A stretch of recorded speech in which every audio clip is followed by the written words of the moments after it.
On day 2, we have Dedicated SQL Pools.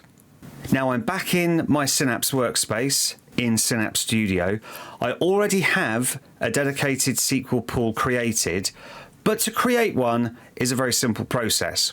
I can go up into my SQL Pools, click New, enter a name for my Dedicated SQL Pool. I can set the performance level, which affects the price.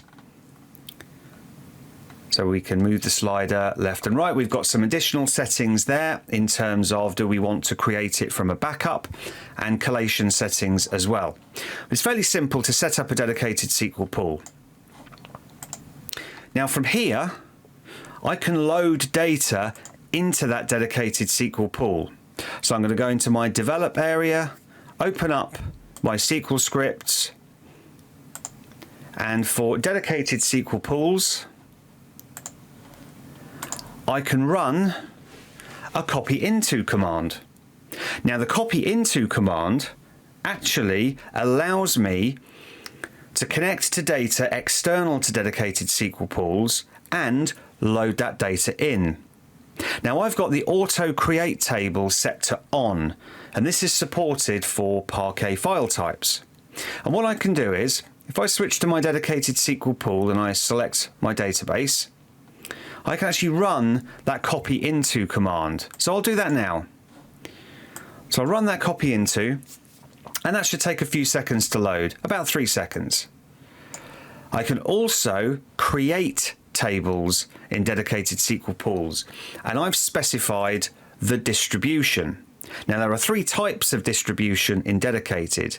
I can choose round robin, replicate, or hash. So I've chosen round robin, which evenly distributes the rows around the Dedicated SQL Pools databases themselves. So I'm going to create a table to hold web telemetry data. So I'm going to run that command. It takes less than a second to create that table.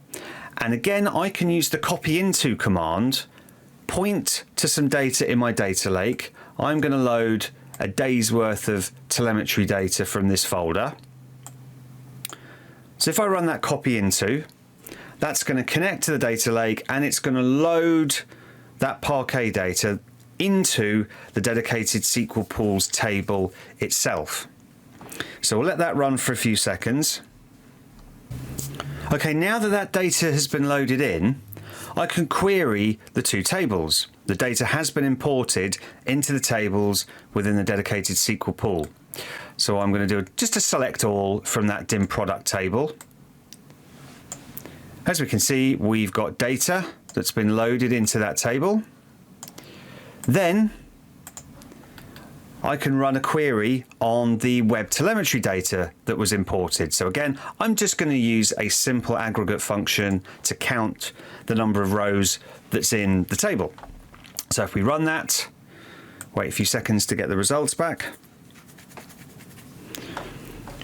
and we can see we've got browse product, purchase product, and put in basket. So that's Dedicated SQL Pools on day 2.